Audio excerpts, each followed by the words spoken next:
ABP news आपको लगातार उत्तराखंड के पहाड़ी इलाकों में स्वास्थ्य की चरमराई व्यवस्थाओं के बारे में लगातार बता रहा है। हम अब पहुंचे हैं पिथौरागढ़ से करीब 150 किलोमीटर दूर नीलम गांव में। ये सीमांत इलाके का आखिरी गांव कहा जाता है, जहां पर सड़क खत्म हो जाती है, गाड़ी सिर्फ यहीं तक जाती है। इसके बाद अगर आपको जाना हो तो 35 किलोमीटर का पैदल सफर तय करने के बाद आप अगले गांव में पहुंचेंगे। तस्वीरों में आप देख सकते हैं, कैमरामैन अजय तिवारी आपको दिखाएंगे कि पैदल चलते हुए कुछ लोग यहां से जा रहे हैं और ये लोग 35 किलोमीटर का सफर तय करेंगे और आगे की तरफ पहुंचेंगे यहां से।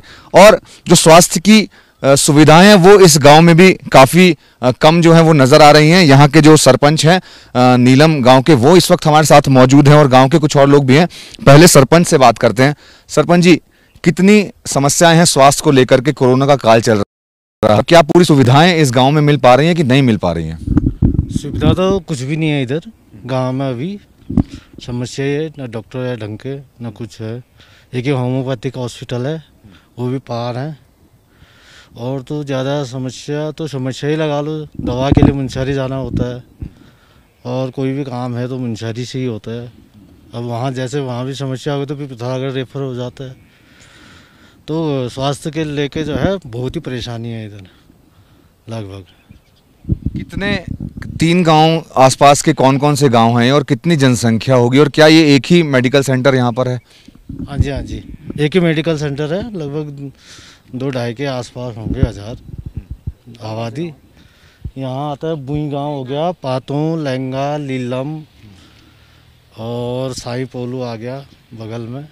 फिर बाकी लास्ट गांव ही हुआ ये, बस बाकी कुछ नहीं। गाड़ी जो है सिर्फ यहीं तक आती है। इसके बाद कौन सा गांव है और कितने दिन लगते हैं लोगों को यहाँ से पैदल पहुँचने में, और क्या वहाँ पर कोई मेडिकल सेंटर है? आगे तो कोई मेडिकल सेंटर नहीं है। वहाँ जो भी है आईटीबीपी वगैरह थोड़ा मेडिसिन देते होंगे तो वो बात अलग है।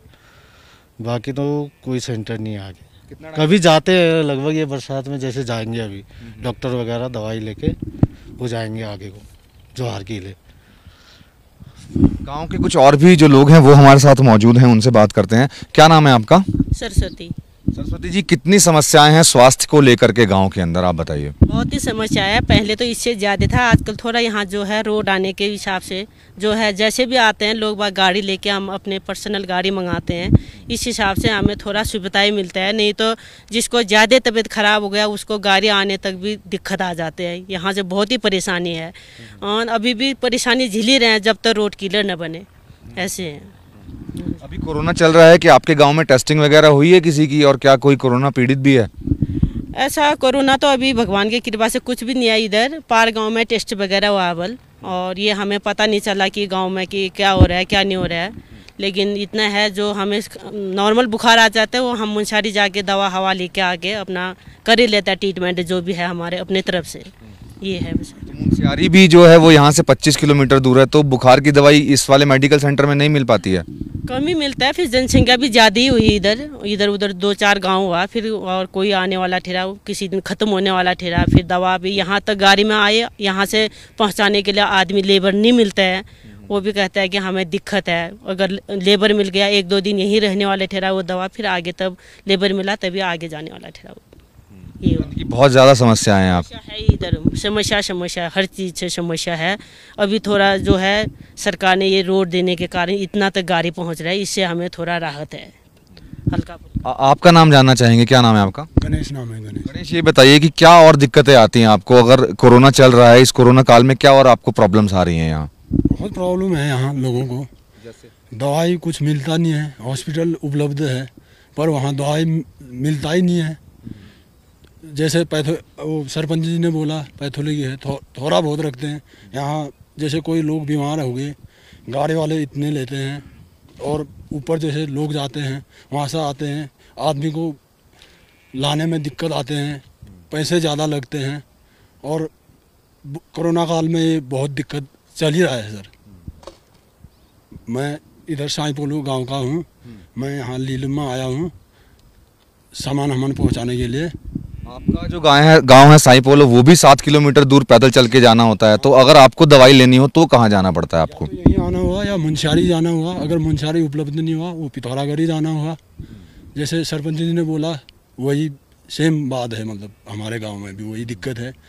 ये रोड है, यहाँ से भी 1-1.5 घंटा लगता है गांव में पहुंचने के लिए, और सब समस्या वही है, मतलब जो सरपंच जी ने बोला, जो हमारे यहाँ भाभी लोगों ने बोला, वही दिक्कत है। उत्तराखंड के पहाड़ी इलाकों में लगातार यही समस्याएं देखने को मिल रही है। इस वक्त हम सीमांत गांव में मौजूद हैं, बिल्कुल जो चाइना है, बताया जाता है कि यहाँ से करीब 60 किलोमीटर दूर चाइना यहाँ से है, और ये लगभग 80 किलोमीटर दूर यहाँ से चाइना है। और आपको सामने एक मेडिकल सेंटर जो मौजूद है वो दिखाना चाहेंगे। वो सामने मेडिकल सेंटर है, और आसपास के जो 3-4 गांव हैं उसी का ये एक मेडिकल सेंटर है, जहाँ पर सिर्फ होम्योपैथिक की दवाई मिलती है और कोई दवाई यहाँ पर मौजूद नहीं होती है। तो आप कहीं ना कहीं समझ सकते हैं कि गाँव वालों को कितनी ज़्यादा परेशानियों का सामना करना पड़ता है, क्योंकि अगर इनको किसी और दवाई की ज़रूरत होती है या कोई बहुत ज़्यादा बीमार हो जाता है तो उसको यहाँ से रेफ़र कर दिया जाता है, यानी कि उससे जाना होता है मुंशियारी, और अगर मुंशियारी में भी इलाज नहीं हो पाता है तो 150 किलोमीटर दूर पिथौरागढ़ जाना पड़ता है। आपको बताना चाहेंगे कि इसके पीछे की तरफ जो 35 किलोमीटर दूर जो गांव है वहां पर कोई भी मेडिकल सेंटर मौजूद नहीं है। आईटीबीपी का जो कैंप है वहीं से उनको दवाई मिलती है, और अगर वहां इलाज नहीं हो पाता है तो उनको वहां से पैदल ही यहां आना होता है, और उसके बाद या तो इलाज मुंशियारी में हो पाएगा उनका भी, या फिर उनको भी पिथौरागढ़ जाना पड़ेगा। तो आप अंदाजा लगा सकते हैं कि उत्तराखंड के जो पहाड़ी इलाके हैं, जो दूर दराज के जो गांव पहाड़ों पर बसे हुए हैं, उनको इस कोरोना काल में कितनी मुश्किलों का सामना करना पड़ रहा है। कैमरामैन अजय तिवारी के साथ Manoj Verma, ABP news, Munsiyari. ABP news आपको रखे आगे।